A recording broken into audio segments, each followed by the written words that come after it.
हम पढ़ेंगे one dimension potential barrier of finite width and height, जिसको टनल इफेक्ट बोलते हैं। ये स्क्रोडिंजर वेव इक्वेशन की एप्लीकेशन है। इसके अंदर हम क्या लेंगे, हम एक पोटेंशियल बैरियर लेंगे। ये हमारा क्या है, पोटेंशियल बैरियर है। इसके अंदर जो पोटेंशियल है वो वी नोट है, और इसके आउटसाइड जो पोटेंशियल है वो जीरो है। ठीक है, इसकी हाइट वी नोट है। अब हम क्या करेंगे, हमारे पास एक वो आएगा, कोई पार्टिकल इसके साथ कोलाइड करेगा तो यहाँ पे कुछ रिफ्लेक्ट हो जाएगी, कुछ ट्रांसमिट हो जाएगी, कुछ इसके अंदर एब्जॉर्ब हो जाएगी। तो हम उसी को देखेंगे कि क्लासिकल के अकॉर्डिंग क्या होता है और क्वांटम मैकेनिक्स के अकॉर्डिंग क्या होता है। तो जब भी पहले हम क्या कर लेते हैं, एक फंक्शन लेट कर लेते हैं पोटेंशियल का, जैसे वी एक्स। अब ये जो हमारी पोल है, यहाँ पे जो हमारा एक्स है, एक्स की वैल्यू जीरो है, एक्स की वैल्यू ए है, ये मैक्सिमम डिस्टेंस है। इसके अंदर जो पोटेंशियल है वो कुछ ना वी नोट होगा, और इसके आउटसाइड डिस्टेंस में जो हमारा पोटेंशियल है वो जीरो हो जाएगा। ठीक है, अब ये क्या है, अब ये एक्स से कुछ ना कुछ कम होगा, मतलब कि जीरो से छोटा होगा एक्स, और यहाँ पे तो एक्स ए से बड़ा होगा। ठीक है, जब हमारा एक्स जीरो से छोटा होगा, मतलब कि जीरो से छोटा होने का मतलब कि एक्स की वैल्यू नेगेटिव में होगी। जब एक्स की वैल्यू नेगेटिव में होगी, उसके लिए जो हमारा मतलब कि एक्स की नेगेटिव वैल्यू के लिए जो पोटेंशियल है वो जीरो होएगा। अब एक्स की वैल्यू अगर ए से बड़ी है, उसके लिए भी जो हमारा पोटेंशियल है वी एक्स की वैल्यू जीरो होएगी। बट जब हमारा एक्स जीरो और ए के बीच में लाई करेगा, उसके लिए हमारे पास ना एक्स की कुछ ना कुछ वैल्यू होएगी, और वो वी नोट होएगी।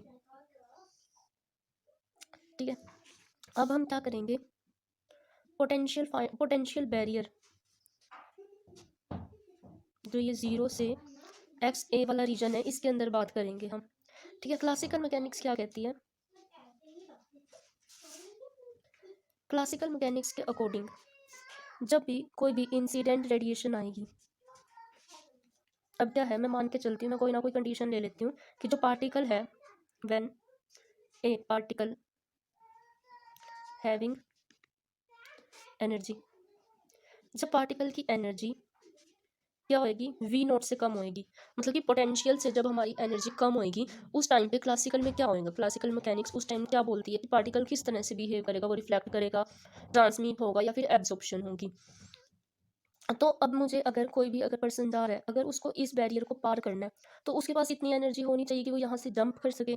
तो मतलब कि इतनी एनर्जी तो उसके पास होनी चाहिए, बट हमारे पास एनर्जी क्या है, इस पोटेंशियल से कम है। तो क्लासिकल क्या कहती है कि कोई भी पार्टिकल आएगा वो यहाँ से रिफ्लेक्ट कर जाएगा। ठीक है, क्या बोला कि रिफ्लेक्शन होगी, रिफ्लेक्शन क्या होगी, 100% होगी। और सेकंड, जो ट्रांसमिशन है वो क्या होगी, 0% होगी। बट अगर हम देखें क्वांटम मैकेनिक्स को, अगर हम क्वांटम मैकेनिक्स में यही सेम केस लें कि जो हमारी एनर्जी है वो पोटेंशियल से कम है, तो हमारे पास जो ट्रांसमिशन है, हमारे पास पार्शियल ट्रांसमिशन टेक प्लेस होएगा, पार्शियल ट्रांसमिशन और पार्शियल रिफ्लेक्शन होगा। मतलब कि ये बोल सकते हैं 50% ट्रांसमिशन और 50% रिफ्लेक्शन। और जो ये वैसे तो ये चीज़ पॉसिबल नहीं थी क्लासिकल के अकॉर्डिंग, बट क्वांटम में तो ये चीज़ पॉसिबल होगी कि कोई भी वेव आई और उसने कुछ तो रिफ्लेक्ट कर लिया और कुछ वो ट्रांसमिट होगी। ठीक है, इसी ये जो इफेक्ट हुआ है ना पार्शियल ट्रांसमिशन का, इसको ही हम टनल इफेक्ट बोलते हैं। अगर मैं इसको सिंपल एग्जांपल के साथ समझाऊं कि अगर मुझे क्या करना है, यहाँ पे मेरे पास ना मतलब कि जैसे 5 ईंट रखी हुई है, अगर मुझे इस बैरियर को क्रॉस करना है तो मेरे अंदर इतनी टेंडेंसी होनी चाहिए कि मैं इतना जंप कर सकूं कि 5 जो ये ब्लॉक्स हैं इसको क्रॉस कर सकूं। बट अगर मेरे पास इतनी एनर्जी नहीं है तो मैं इसको क्रॉस नहीं कर पाऊंगी।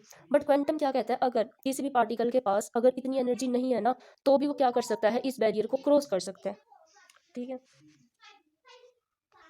अब मैं दूसरा केस लेती हूँ, जब क्या कहते हैं मेरे पास जो एनर्जी है वो क्या है, एनर्जी मेरे पास इस वी नोट से ज़्यादा है। अगर मेरे पास बहुत सारी एनर्जी है, इस पोटेंशियल को मैं इजीली क्या कर पाऊंगी, क्रॉस कर पाऊंगी। अब जो ये वी नोट है, अगर मेरे पास इस वी नोट से ज़्यादा एनर्जी है ना, तो मैं इजीली इसको क्या कर पाऊंगी, अगर मेरे पास एनर्जी इतनी है तो मैं इजीली इसको क्या कर दूंगी, पास कर दूंगी, जिसमें से ट्रांसमिशन पॉसिबल हो जाएगी। तो रिफ्लेक्शन क्या हो जाएगी इस केस में, मेरे पास रिफ्लेक्शन 0%, क्योंकि जो ट्रांसमिशन है वो क्या हो जाएगी 100%। ठीक है, ये तो है क्लासिकल का केस। क्लासिकल मैकेनिक्स बोलती है कि अगर इस वी नोट से ज़्यादा मेरे पास एनर्जी है तो रिफ्लेक्शन 0% होगी और ट्रांसमिशन 100% होगी।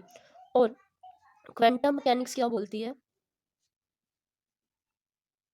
क्वांटम मैकेनिक्स बोलती है कि अगर मेरे पास जो एनर्जी है वो पोटेंशियल से ज़्यादा है ना, तो मेरे पास जो रिफ्लेक्शन है वो 100% होगी और जो ट्रांसमिशन है वो क्या होगा 0%। मतलब कि उल्टा चल रहा है इस केस में। अब ना जब यहाँ से क्वांटम के केस में ना, जब ना लाइट यहाँ से जाएगी ना तो वो यहीं से रिफ्लेक्ट हो जाएगी, 100% रिफ्लेक्शन हो जाएगी, हमें लाइट यहाँ नहीं मिलेगी। और क्वांटम के केस में जब हमारे पास टनल इफेक्ट हो रहा था, इस केस में क्या होगा, जब हमारे पास जो एनर्जी इस वी नोट से क्या होगी, कम होगी, वी नोट से कम होगी, तो ईजिली ये क्या कर जाएगी, इसमें से पेनिट्रेट कर जाएगी और हमें इस रीजन थर्ड में लाइट मिल जाएगी। इसी को टनल इफेक्ट बोलते हैं। अब बस हम इसके लिए स्क्रोडिंजर की इक्वेशन फाइंड आउट करेंगे, उसके सॉल्यूशंस फाइंड आउट करेंगे। तो जो फर्स्ट केस है हमारा for region first, region first क्या है कि जो एक्स है वो जीरो से क्या है, लेस है। एक्स क्या है, जीरो से लेस है, मतलब कि जो एक्स की वैल्यू है वो नेगेटिव है। इसमें स्क्रोडिंजर की वेव इक्वेशन यूज करेंगे। अब हमें पता है जो हमारा ये वाला हमने टनल ली थी, ये जो पोटेंशियल बैरियर लिया था, यहाँ पे जो हमारा पोटेंशियल था वो जीरो था। तो स्क्रोडिंजर की वेव इक्वेशन में जो total energy, kinetic energy plus potential energy तो जीरो होगी, तो यहाँ पे सिर्फ काइनेटिक एनर्जी लेंगे। तो स्क्रोडिंजर की जो वेव इक्वेशन है वो क्या आ जाएगी, कुछ इस तरह से, curly square psi curly x square plus 2m H cut का square E minus V naught होती है ना, V naught psi is equals to zero. But first region में जो वी एक्स है वो क्या है, जीरो, तो वी नोट क्या हो जाएगी, जीरो। तो इक्वेशन आएगी कुछ इस तरह से, plus 2m H cut square E और ये आ जाएगी psi is equals to zero. ये हमारी फर्स्ट इक्वेशन होगी। अब हमें पता है अब इसका कोई ना कोई सोल्यूशन भी होगा।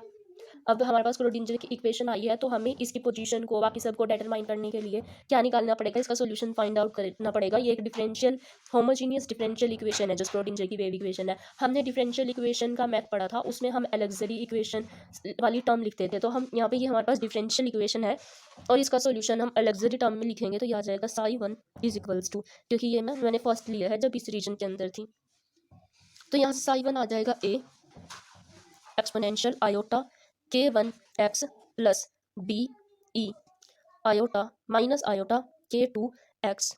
ठीक है, जो मेरे पास ये वाली टर्म है ये रिप्रेजेंट कर रही है कि जो इंसिडेंट वेव को जो क्या कर रही है, मूव कर रही है along x axis, positive x axis के अलोंग मूव कर रही है। ठीक है, ये रिप्रेजेंट कर रही है इंसिडेंट वेव को जो मूव कर रही है पॉजिटिव एक्स एक्सिस के अलोंग। और ये हमारी रिप्रेजेंट कर रही है टर्म रिफ्लेक्टेड वेव को, और जो ये मूव कर रही है वो नेगेटिव एक्स एक्सिस के अलोंग मूव कर रही होगी। ठीक है, और ये किस में आएगी, फॉर रीजन फर्स्ट, और ये भी इन रीजन फर्स्ट। ठीक है, अब फॉर रीजन सेकंड के अंदर हमारे पास क्या होएगा कि वेव आएगी।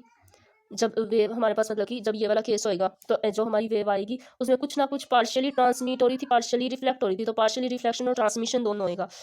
तो पहले हम क्या करते हैं, स्क्रोडिंजर की वेव इक्वेशन लिखेंगे एक्स ए जीरो इस रीजन के अंदर जब स्क्रोडिंजर की वेव इक्वेशन लिखेंगे तो आ जाएगी curly square psi two curly x square plus 2m H cut का square E minus V naught psi is equals to zero. हमें याद क्या रखना है कि हम यहाँ पे वी नोट को लेके चलेंगे, क्योंकि सेकंड रीजन के अंदर हमारे पास वी नोट की कोई ना कोई वैल्यू एग्जिस्ट कर रही है। ठीक है, तो हम यहाँ पे क्या लेके चले हैं, वी नोट लेके चले हैं। ये हमारी सेकंड इक्वेशन है। अब इसका सोल्यूशन हम लिखेंगे, तो इसके लिए हम सोल्यूशन लिखेंगे, तो सोल्यूशन आ जाएगा psi two is equals to C e iota k two x plus D e minus iota k two x. अब यहाँ पे जो हमारी ये वाली टर्म है ये रिप्रेजेंट कर रही है ट्रांसमिशन को, ट्रांसमिशन इन सेकंड रीजन के अंदर जो ट्रांसमिशन हुआ है ना, ये उस चीज़ को रिप्रेजेंट कर रही है। और ये मूव कर रही है, move along positive x axis के अलोंग क्या हो रही है, मूवमेंट हो रही है। और यहाँ पे क्या हो रही है, रिफ्लेक्शन, जो ये वाली डी वाली टर्म है ये रिप्रेजेंट कर रही है रिफ्लेक्शन को।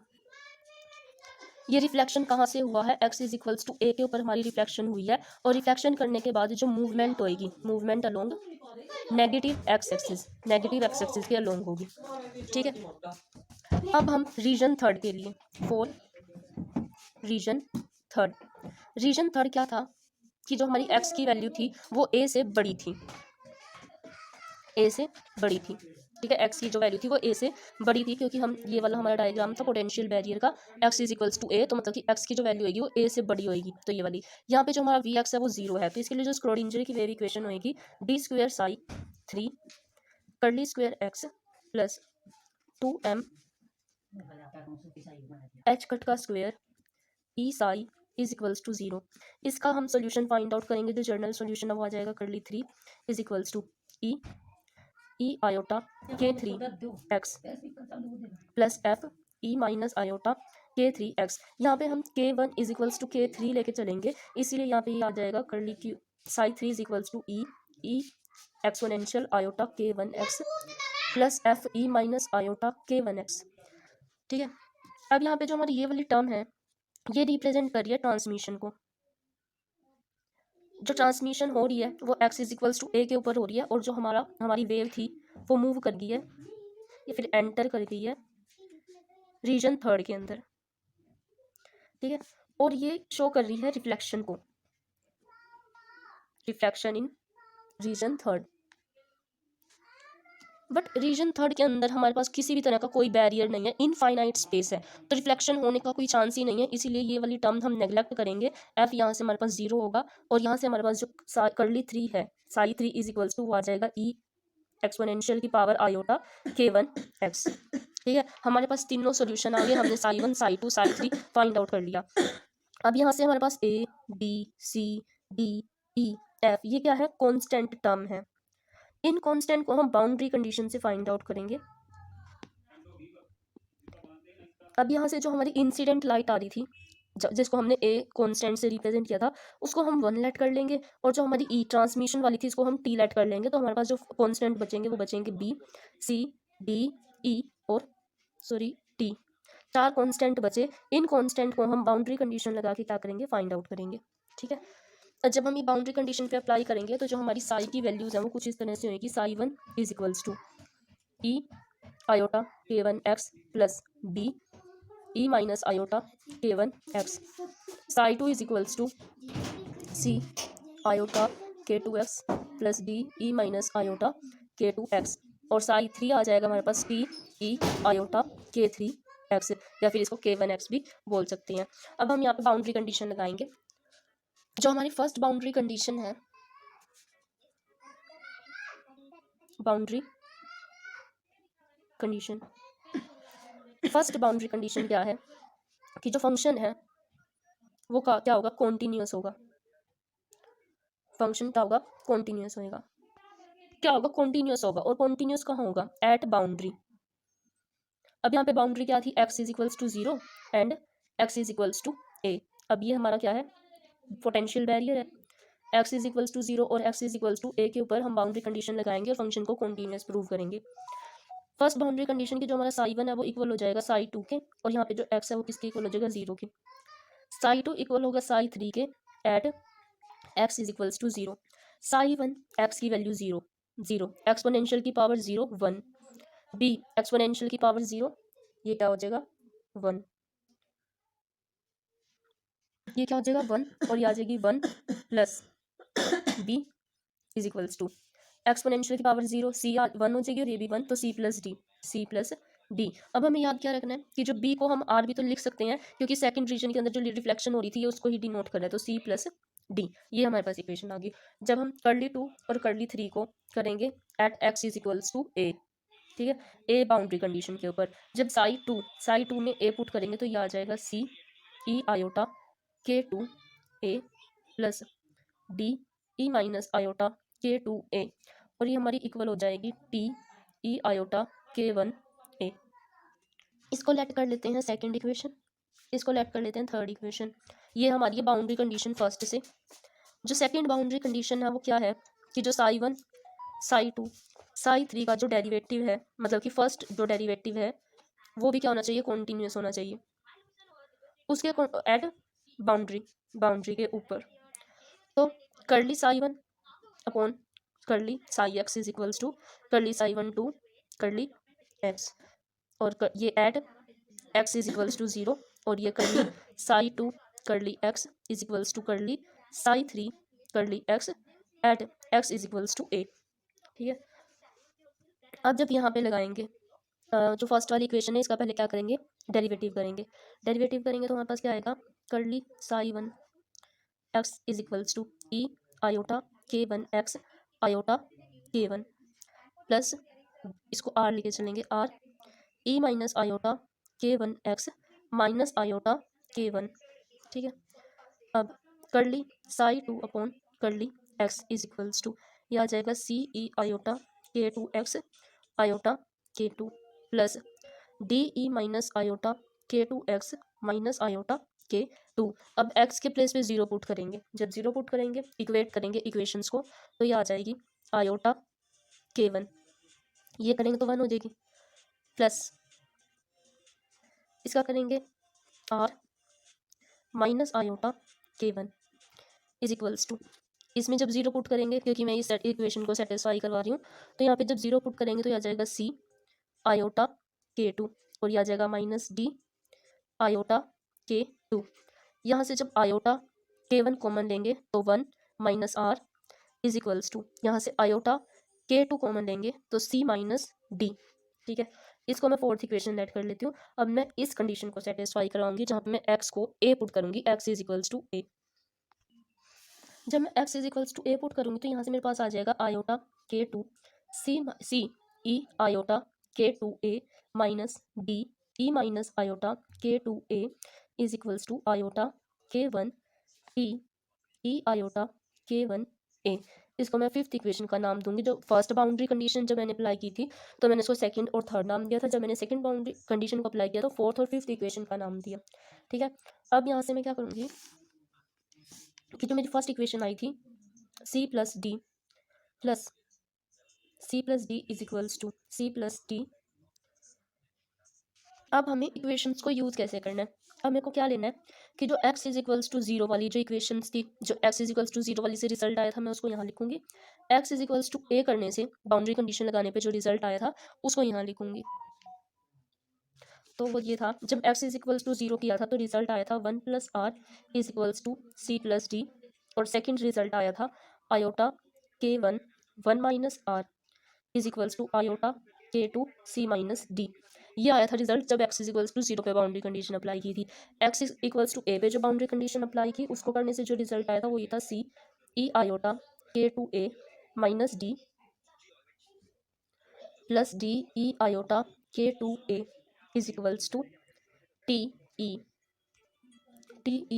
Iota k 1 a। ये फर्स्ट थी और ये सेकंड है iota k 2 c E iota k 2 a minus d e minus iota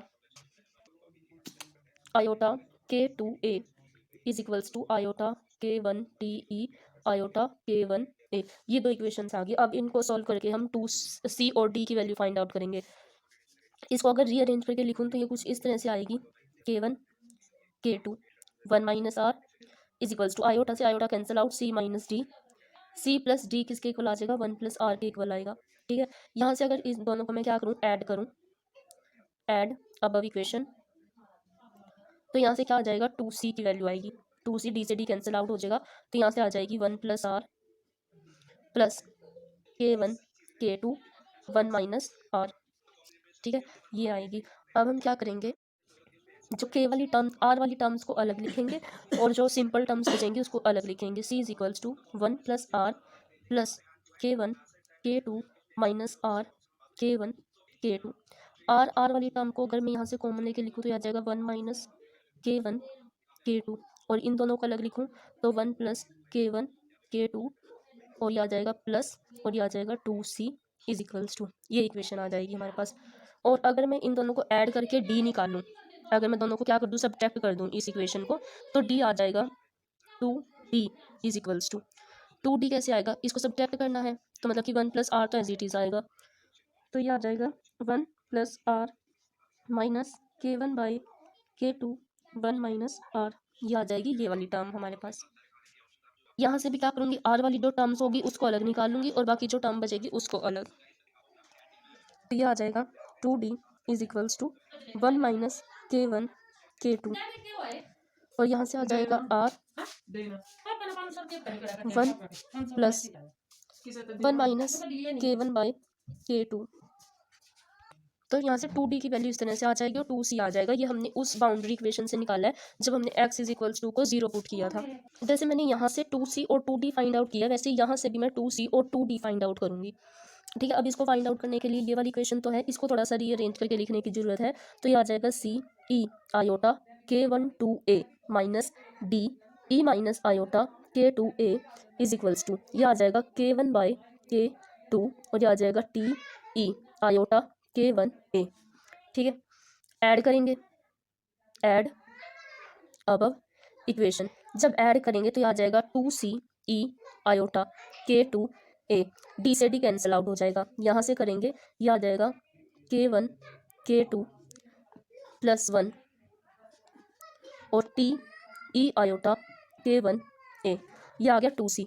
अब सब्ट्रैक्ट करेंगे, सब्ट्रैक्ट अब इक्वेशन सब्ट्रैक्ट करेंगे तो ये वाली प्लस में हो जाएगी और ये माइनस में हो जाएगी, तो इसकी वजह से 2D E iota K2A is equals to, अब हमें याद यहाँ पे देखो, यहाँ पे K1 K2 प्लस 1 है, यहाँ पे जब माइनस करेंगे तो K1 K2 माइनस में आएगा, तो 1 माइनस K1 K2 और ये आ जाएगा TE आयोटा K1A।